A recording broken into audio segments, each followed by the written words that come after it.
नमस्कार, रफ्तार मीडिया में आपका स्वागत है। आपके साथ मैं रीना झा बालियान। खबरों का रुख करेंगे, लेकिन उससे पहले एक नजर डालते हैं इस वक्त की हेडलाइंस पर। सीएम धामी ने किया police water sports cluster championship का शुभारंभ। बोले, इंडिया मूवमेंट जैसे अभियानों से खेल संस्कृति हुई मजबूत। चैंपियनशिप से टिहरी को मिली नई पहचान। ज्वाइनिंग के बाद पहली बार कांग्रेस की बैठक में पहुंचे राजकुमार ठुकराल। कांग्रेस प्रभारी कुमारी शैलजा के साथ आए नजर। ठुकराल की ज्वाइनिंग से नाराज, मीना शर्मा नहीं हुई बैठक में शामिल। रुड़की में हुआ हमारी खबर का असर। खनन अधिकारी ने जिलाधिकारी को सौंपी जांच रिपोर्ट। सैदपुर गांव में हो रहा था मिट्टी खनन।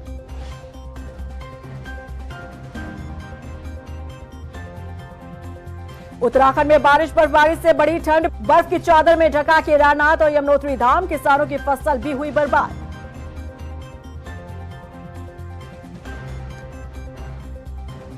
और चलिए अब बुलेटिन की शुरुआत कर लेते हैं। टिहरी झील में पहली बार बड़े स्तर पर राष्ट्रीय वाटर स्पोर्ट्स चैंपियनशिप का आयोजन हुआ है।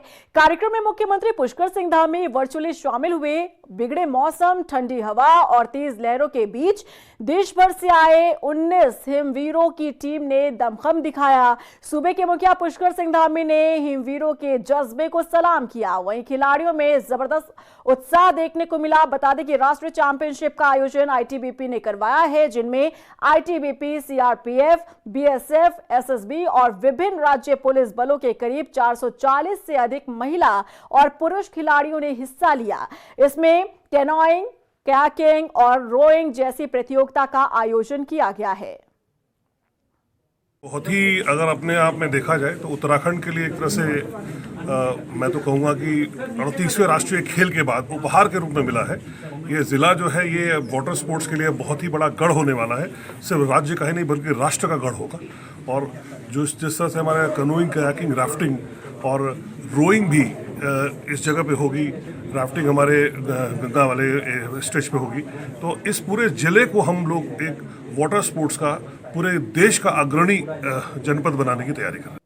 रुद्रपुर पहुंची कांग्रेस प्रदेश प्रभारी कुमारी शैलजा ने कांग्रेस कार्यकर्ताओं के साथ बैठक की। बैठक में 2027 विधानसभा चुनाव को लेकर रणनीति पर मंथन किया गया। साथ ही कार्यकर्ताओं से कुमारी शैलजा ने एकजुट होकर काम करने की बात कही। इस बैठक में जहां एक तरफ कांग्रेस में हाल ही में ज्वाइन हुए राजकुमार ठुकराल नजर आए, तो वहीं ठुकराल की ज्वाइनिंग से नाराज मीना शर्मा ने बैठक से दूरी बनाई।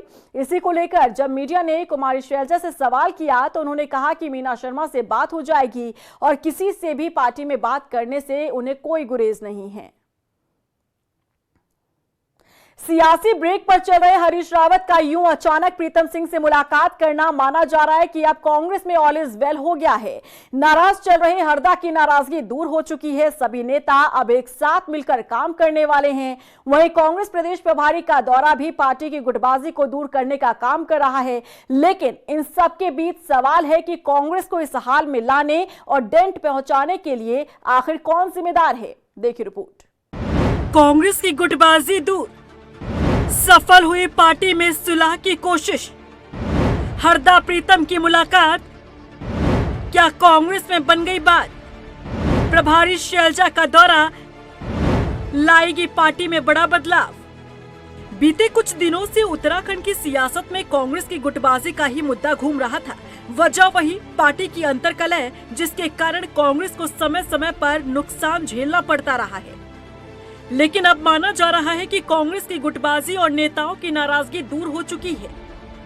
जहां पहले हरदा से मुलाकात करने यशपाल आर्य पहुंचे, तो वहीं बीते दिन प्रीतम सिंह से मुलाकात करने के लिए खुद हरीश रावत पहुंच गए। प्रीतम के घर हरदा का यूं अचानक पहुंचना, इसके कई मायने निकाले जा रहे हैं। माना जा रहा है कि प्रीतम सिंह ने हरदा को यह एहसास करा दिया कि हर समय हरदा सही नहीं हो सकते। हरीश रावत ने भी जब ये महसूस किया तब वो झट प्रीतम सिंह से मिलने उनके घर पहुंच गए। बंद कमरे में तकरीबन 3 घंटे तक चली दोनों दिग्गज नेताओं के बीच मुलाकात भविष्य की रणनीति पर मंथन माना जा रहा है। और माना जा रहा है कि दोनों नेताओं के बीच की नाराजगी भी दूर हो चुकी है और पार्टी में गुटबाजी की खबरों पर ब्रेक लग चुका है। नहीं, देखिए, हरीश रावत जी कांग्रेस के बहुत वरिष्ठतम नेता हैं और समय समय पर उनका मार्गदर्शन हमको मिलता रहता है। वो अर्जित अवकाश पर हैं, लेकिन वो सामाजिक जो जीवन है उसको जीने का काम कर रहे हैं। उसी परिप्रेक्ष्य में आज उनसे जो है मिलने का अवसर मिला, और जब मिलते हैं तो बहुत सारी बातें होती हैं, और मैं समझता हूँ कि रावत जी जो है जो सामाजिक जीवन जी रहे हैं उसमें भी वो समय समय पर सबसे ही जो है मुलाकात करने का काम करते हैं। आप निश्चिंत रहिए, रावत जी एक बार फिर से कांग्रेस को इस राज्य के अंदर पुनर्स्थापित करने के लिए कार्य करेंगे, और हम सबको भी जो है उनका मार्गदर्शन मिलता रहेगा। बता दें कि कांग्रेस प्रदेश प्रभारी कुमारी शैलजा का उत्तराखंड दौरा भी शुरू हो चुका है। पहले माना जा रहा था कि कुमारी शैलजा उत्तराखंड पहुंचकर पार्टी के भीतर चल रही गुटबाजी को दूर करने का काम करेंगी, लेकिन उनके आने से पहले ही पार्टी नेताओं ने इसे सुलझा लिया है। हालांकि कुमारी शैलजा की बात करें तो करीब 2.5 महीने बाद कांग्रेस प्रभारी कुमारी शैलजा 5 दिन के लिए उत्तराखंड पहुंची हैं। उत्तराखंड से कुमारी शैलजा की दूरी को लेकर भी सवाल उठते रहे हैं। यहां तक कि पार्टी कार्यकर्ताओं में भी नाराजगी देखने को मिलती रही है, क्योंकि कुमारी शैलजा उत्तराखंड न आकर दिल्ली से ही वीडियो कॉन्फ्रेंसिंग के जरिए बैठक करती हैं, जो कार्यकर्ताओं के मनोबल को बढ़ाने के लिए नाकाफी है। अब देखना होगा कि शैलजा के उत्तराखंड दौरे से प्रदेश कांग्रेस में कितनी मजबूती आती है। वहीं कांग्रेस को जिस तरह से गुटबाजी का सामना करना पड़ा, आखिर इसके लिए किसे जिम्मेदार ठहराया जाता है, क्योंकि हरीश रावत के नजदीकी नेता संजय नेगी की कांग्रेस में एंट्री नहीं मिलने के कारण पार्टी के भीतर उथल पुथल की स्थिति पैदा हुई। अब संजय नेगी को लेकर भी प्रदेश अध्यक्ष गणेश गोदियाल ने एक तरह से स्थिति को साफ कर दिया है, तो वहीं पार्टी के दिग्गज नेताओं की नाराजगी भी दूर हो चुकी है। ऐसे में देखना होगा कि 27 चुनाव में पार्टी कितनी मजबूती के साथ आगे बढ़ती है। रफ्तार मीडिया के लिए देहरादून से सुशांत सिंह के साथ ब्यूरो रिपोर्ट। चारधाम यात्रा शुरू होने में कुछ ही दिन बाकी है। इस बीच यात्रा की तैयारियों को लेकर कांग्रेस विधायक लखपत बुटोला ने सवाल उठाए हैं। उनका कहना है कि जमीनी हकीकत और सरकार के दावों में बड़ा अंतर है। कांग्रेस विधायक लखपत बुटोला ने बताया कि बद्रीनाथ धाम में प्रधानमंत्री मोदी की निगरानी में चल रहे मास्टर प्लान का काम महज 40 से 50% ही पूरा हो पाया है। उनका कहना है कि चारधाम यात्रा को लेकर चल रही बैठकों से स्थानीय विधायक को भी दूर रखा जा रहा है। इस वजह से समस्या जस की तस है। देखिए, यात्रा तो विधिवत टाइम पे जो मुहूर्त निकल गया उसी मुहूर्त पे यात्रा ने शुरू होना है। श्री नारायण के कपाट उसी समय, उसी तिथि और उसी समय पे खुलने। लेकिन जो वहाँ चार धाम की व्यवस्थाओं को लेके जो कार्य किए जाए, वो कार्य बहुत ही धीमी प्रगति है, उसकी काम पूरे नहीं हो पाए। लोग वहाँ पे जाएंगे, समस्याएं ना हो लोगों को, और वो समस्याओं को देखते हुए मैंने परसों भी स्थानीय प्रशासन को कहा, और इसको लेके मुख्यमंत्री जी को भी कहा कि इसमें तेजी से काम किया जाना चाहिए, ताकि जो हमारा जो श्री नारायण पथ है उस पथ पे लोगों को जा पाए, लोग वहाँ पे यात्रा कर पाए।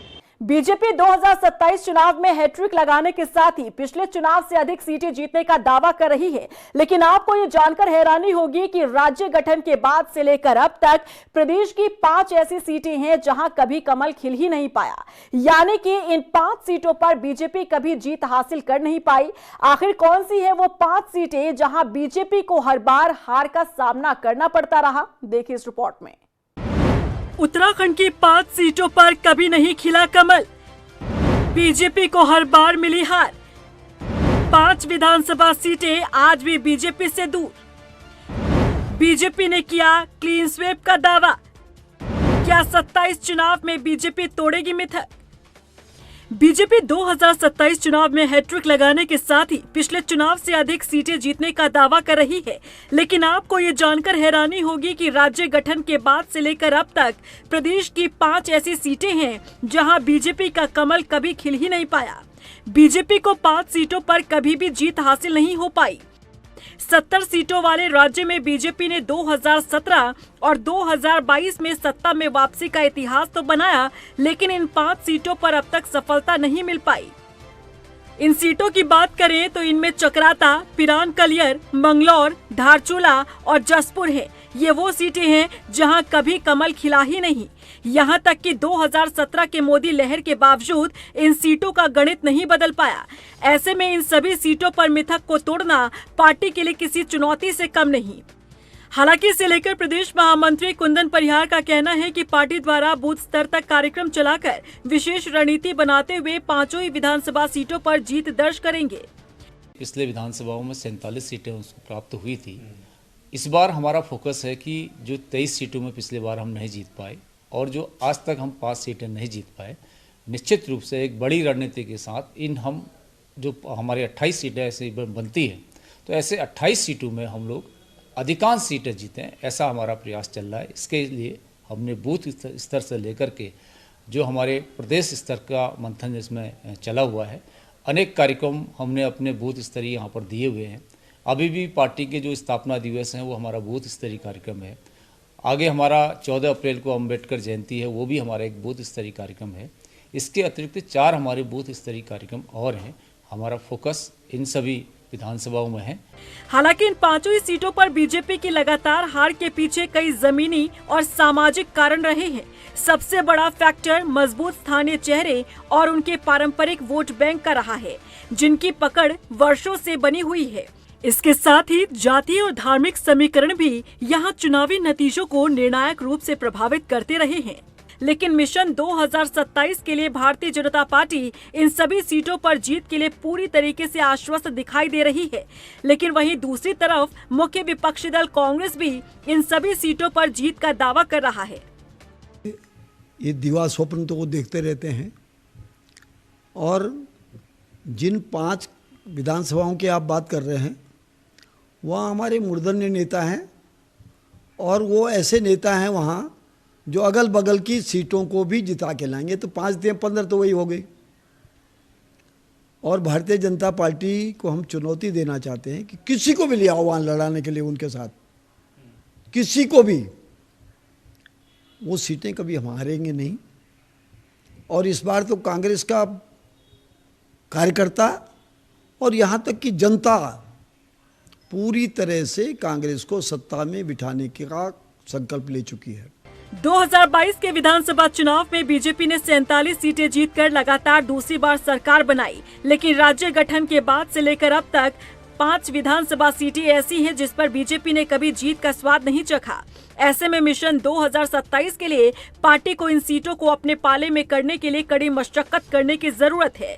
देखना होगा कि आगे आने वाले समय में बीजेपी कैसे इन सीटों पर गुणा भागकर जीत का परचम लहराने में कामयाब होती है। रफ्तार मीडिया के लिए देहरादून से अशोक कुमार के साथ ब्यूरो रिपोर्ट। रुड़की में हरियाणा के पूर्व कैबिनेट मंत्री करतार सिंह भड़ाना की ओर से मंडावली कार्यालय से 10 बसों को हरी झंडी दिखाकर खाटू श्याम के लिए रवाना किया गया। इस मौके पर उत्तराखंड के पूर्व कैबिनेट मंत्री स्वामी यतीश्वरानंद मौजूद रहे। करीब 600 श्रद्धालु इस निःशुल्क यात्रा के लिए रवाना हुए। यात्रा को लेकर मंगलौर विधानसभा के कई गाँव के लोगों में उत्साह देखने को मिला। और कहाँ जा रही हैं? गाँव से और पटशाल से। तो कितने दिन की यात्रा है आपकी? 3 दिन की। तो पहली बार जा रहे हैं? करतार सिंह भड़ाना जी के नेतृत्व में इस क्षेत्र से 23-24 बसें खाटू श्याम के दर्शन करवाने के लिए इस क्षेत्र की जनता को भेज रहे हैं। आज में जो भी हमारे साथी, हमारी माताएं, बहनें आज जिस यात्रा में गए हैं, मैं उनको शुभकामना देता हूं, बधाई देता हूं। चारधाम यात्रा को लेकर आपदा प्रबंधन विभाग अलर्ट मोड पर है। बुधवार को भी राजधानी देहरादून स्थित आपदा प्रबंधन केंद्र पर टेबल टॉप अभ्यास किया गया। इस दौरान एचओडी कृष्णा वत्स, सचिव एनडीएमए मनीष भारद्वाज और एडवाइजर ऑपरेशनल लेफ्टिनेंट कर्नल कीर्ति प्रताप सिंह समेत कई आला अधिकारी मौजूद रहे। आपदा सचिव विनोद कुमार सुमन ने बताया कि आपदा प्रबंधन विभाग आने वाली 10 अप्रैल को चारधाम यात्रा से जुड़े जिले उत्तरकाशी, रुद्रप्रयाग, टिहरी, पौड़ी, देहरादून और हरिद्वार में मॉक ड्रिल आयोजित करेंगे, जिसमें आपदा की स्थिति से प्रभावी तरीके से निपटना और विभिन्न विभागों के बीच आपसी समन्वय बनाने पर जोर दिया जाएगा। देखिए, माननीय मुख्यमंत्री जी के निर्देश हैं कि लगातार आप जो भी बड़े इवेंट हैं उसके लिए मॉक ड्रिल कराइए। इसी क्रम में हमारे रिक्वेस्ट पे एनडीएमए ने ये मॉक ड्रिल का आयोजन कराया है। इस मॉक ड्रिल में आज हम लोग टेबल टॉप एक्सरसाइज कर रहे हैं। 10 तारीख को एक्चुअल मॉक ड्रिल होगी। मॉक ड्रिल गढ़वाल के सभी 7 जनपदों में हो रही है। उसमें किस स्थान पर किस प्रकार की आपदा आती है उसको ध्यान में रखते हुए उस तरह की परिस्थितियों को हम कल्पना करेंगे और उसके लिए हम सिनेरियो क्रिएट करेंगे और उसके लिए मॉक ड्रिल करेंगे। अपनी तैयारी का परीक्षण करेंगे, देखेंगे तैयारी कहाँ पे कैसी तैयारी है।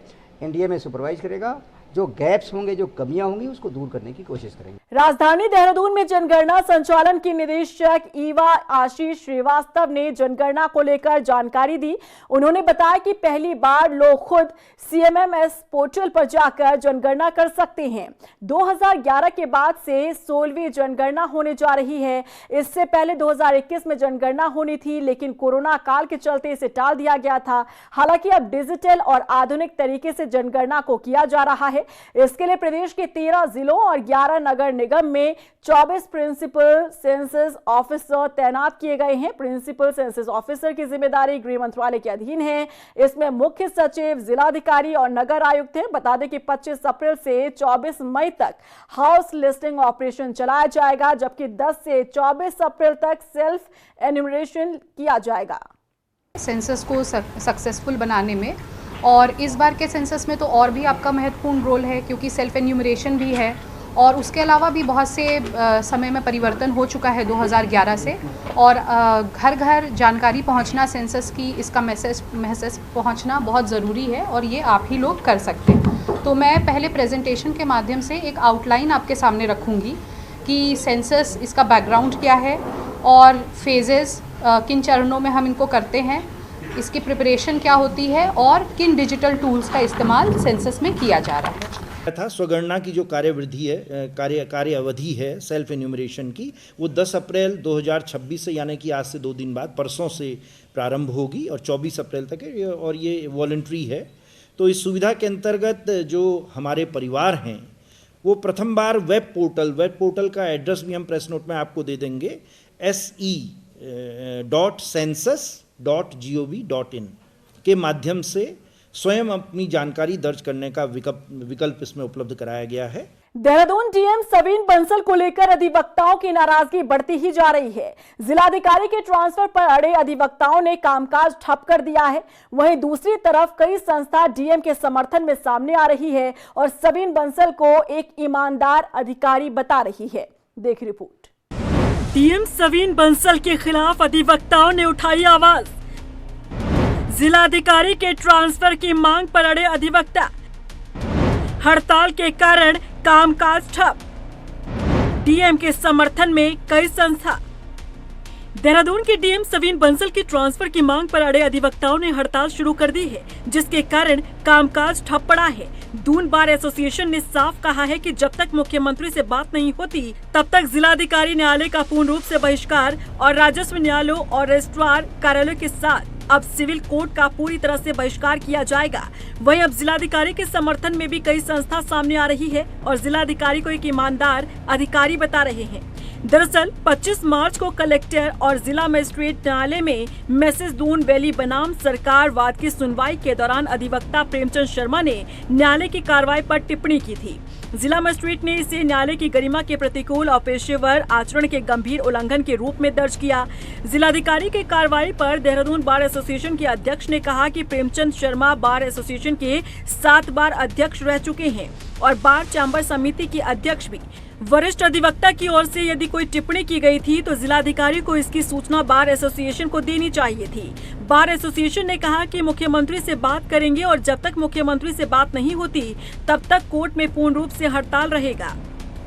तो हमारे बहुत लर्नेड लॉयर और हमारे यहाँ 8 बार के प्रेसिडेंट रह चुके बार एसोसिएशन देहरादून के, उनके साथ डीएम साहब ने किसी केस को लेकर जो मिसबिहेव किया, मिसबिहेव करने का तो कोई राइट नहीं है डीएम साहब को।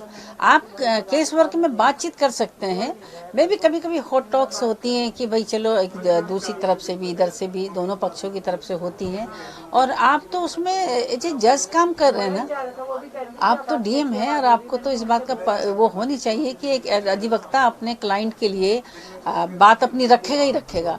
मगर आपको किस बात का गुस्सा आया? हम तो पूरी तरीके से ये कि जब तक इसका कोई हल नहीं निकलता है तो हम हड़ताल में रहेंगे। जहां एक तरफ बार एसोसिएशन जिलाधिकारी के ट्रांसफर को लेकर अड़े हुए हैं तो वहीं दूसरी ओर जिलाधिकारी को हटाने की मांग के खिलाफ देहरादून के 25 से अधिक सामाजिक संस्थाओं ने विरोध जताया है। सवीन बंसल जी एक बहुत ही न्यायप्रिय, ईमानदार, कर्मठ अधिकारी हैं और पिछले जब से वो देहरादून में आए हैं उन्होंने देहरादून के हित के लिए बहुत से काम किए हैं, हर वर्ग में वो लोकप्रिय हैं। और अगर ऐसे व्यक्ति को हम किसी तरह से उसकी इमेज ख़राब करना चाहेंगे तो एक ज़िले के लिए और शायद प्रदेश के लिए भी बहुत अच्छा नहीं होगा। करीब 50 साल से यहाँ रह रहा हूँ, तो कितने डीएम को देखा, लेकिन ये जनता के साथ ही रहते हैं और जनता का कोई भी ग्रीवांस होता है, छोटा या बड़ा, सभी में जाके सही उत्तर सही जवाब देते हैं, उनका निपटारा करते हैं।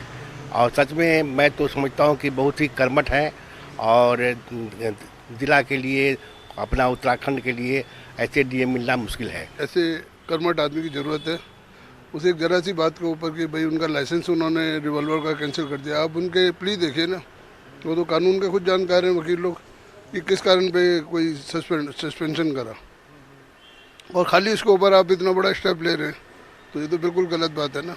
अब आप ये सोचिए कितने 50 लोगों का केस होगा, दूर दूर से लोग आए होंगे, आपने अपनी हड़ताल कर दी। अब वो लोग कहाँ जाए?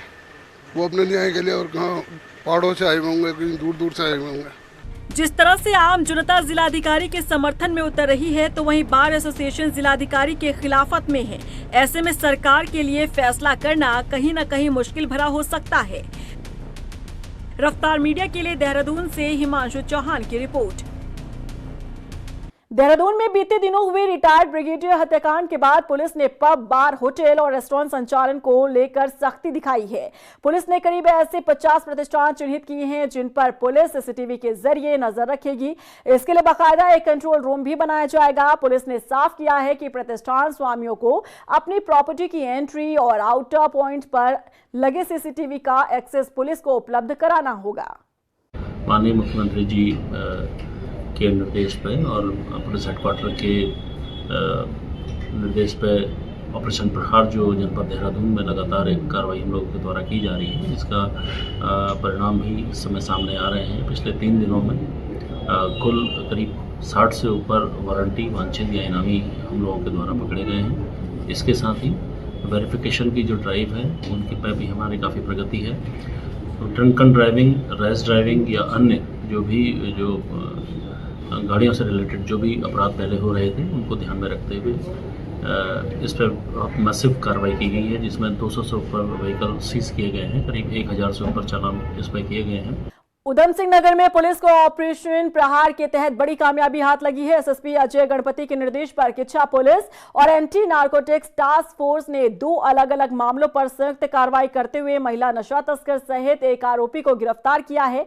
टीम ने दोनों आरोपियों के पास से करीब 71 लाख रुपए की स्मैक बरामद की है। बता दें कि महिला किच्छा की ही रहने वाली है, जबकि दूसरा आरोपी उत्तर प्रदेश के बरेली का है। दोनों पर एनडीपीएस एक्ट के तहत मुकदमा दर्ज कर जेल भेजा गया है। माननीय मुख्यमंत्री महोदय के निर्देशन के क्रम में ड्रग्स फ्री देवभूमि मिशन के तहत लगातार जनपद उधम सिंह नगर में कार्रवाई जारी है, जिसके क्रम में 2 अलग अलग मामलों में कल एएनटीएफ जनपद उधम सिंह नगर तथा एसटीएफ कुमाऊं और कोतवाली रुद्रपुर और कोतवाली किच्छा के 2 अलग अलग मामलों में हमने लगभग 236 ग्राम स्मैक बरामद की है, जिसकी कुल बाजार में कीमत 71 लाख रुपए है, जिसमें 2 अभियुक्तों को अरेस्ट किया गया है। जो पहला मामला है, जो एएनटीएफ और कोतवाली रुद्रपुर का एक जॉइंट कार्रवाई चेकिंग के दौरान की गई है, ये रुद्रपुर रामपुर बाईपास के नज़दीक एक युवक को पकड़ा गया है, जिसका नाम अर्जुन सिंह है। ये रहने वाला बरेली का है और ये फतेहगंज से स्मैक लेके आना इसने बताया है, जिसमें मुकदमा पंजीकृत किया गया है और अग्रिम वैधानिक कार्रवाई जारी है। दूसरा जो मामला हुआ है वो मेहराया कट किच्छा के पास में एक संदिग्ध के चेकिंग के अभियान के दौरान एक महिला को वहाँ से गिरफ्तार किया गया। रुड़की के भगवानपुर में मिट्टी खनन को लेकर दिखाई गई खबर का असर हुआ है। बता दें कि मामले की गंभीरता को समझते हुए सैदपुर गांव पहुंचे खनन और प्रशासनिक अधिकारियों ने जांच रिपोर्ट तैयार कर जिलाधिकारी को सौंपी है। बता दें कि क्षेत्र में काफी वक्त से मिट्टी खनन को लेकर शिकायत मिल रही थी। ग्रामीणों ने स्थानीय विधायक ममता राकेश के साथ प्रदर्शन भी किया था। दोबारा बहुत ज्यादा खिनखिन हो रही खनन को लेकर। ये घी मोहम्मद सईदपुर का खसरा नंबर 303 है। इसमें 6 बीघा जमीन के समतलीकरण को लेके 15,000 घन मीटर मिट्टी की परमिशन, 15,000 है ना, 15,000 टन की मिट्टी की उठाने की परमिशन है, जिसमें परमिशन लेने वाले के द्वारा कार्य शुरू किया गया। ग्राम वासियों द्वारा इसमें विरोध जताया गया, जिस पर जांच हुई। कल इसका कार्य रुकवा दिया गया था। आज भी ये लोग जिलाधिकारी महोदय से मिले सरकार जनता के द्वार कार्यक्रम में। उन्होंने इस भूमि के नापने के लिए डायरेक्शन दी और मौके की रिपोर्ट मांगी, जिसके अनुपालन में हमारे खान अधिकारी साहब ने भी अपना स्टाफ को भेजा और हम रेवेन्यू से हैं। गदरपुर में झमाझम बारिश ने किसानों की मेहनत पर पानी फेर दिया है। बेमौसम हुई बारिश के चलते गेहूं की फसल पूरी तरह से बर्बाद हो गई है। आप तस्वीरों में साफ देख सकते हैं कि किस तरह खेतों में पानी भर गया है। खेतों में खड़ी फसल अब जमीन पर बिछ चुकी है, जिससे किसानों के सामने आर्थिक संकट खड़ा हो गया है। किसानों ने सरकार से नुकसान के मुआवजे की मांग की है। मैं इस पर ये कहूँगा, ये देखिए मेरा ही खेत है। गेहूँ का जो हालत है इस समय 2 दिन से लगातार बारिश के कारण से पूरी गेहूँ एकदम मेरा नष्ट हो रखा है। मैं प्रशासन से ये निवेदन करूँगा कि जो हालात है इस समय, इसमें हम लोगों को मुआवजा मिलना चाहिए। और लगातार हम किसान लोगों के साथ अत्याचार भी होता जा रहा है कि कभी न कभी किसान लोग ही जो भी करे किसान लोगों के साथ ही नुकसान होते जा रहा है। और शासन प्रशासन से निवेदन ये कहेंगे हमें मुआवजा दिया जाए। और इसी के साथ फिलहाल इस बुलेटिन में बस इतना ही, लेकिन चलते चलते एक नजर डालते हैं इस वक्त की हेडलाइंस पर। सीएम धामी ने किया police water sports cluster championship का शुभारंभ। बोले इंडिया मूवमेंट जैसे अभियानों से खेल संस्कृति हुई मजबूत। चैंपियनशिप से टिहरी को मिली नई पहचान। ज्वाइनिंग के बाद पहली बार कांग्रेस की बैठक में पहुंचे राजकुमार ठुकराल। कांग्रेस प्रभारी कुमारी शैलजा के साथ आए नजर। ठुकराल की ज्वाइनिंग से नाराज, मीना शर्मा नहीं हुई बैठक में शामिल। रुड़की में हुआ हमारी खबर का असर। खनन अधिकारी ने जिलाधिकारी को सौंपी जांच रिपोर्ट। सैदपुर गांव में हो रहा था मिट्टी खनन।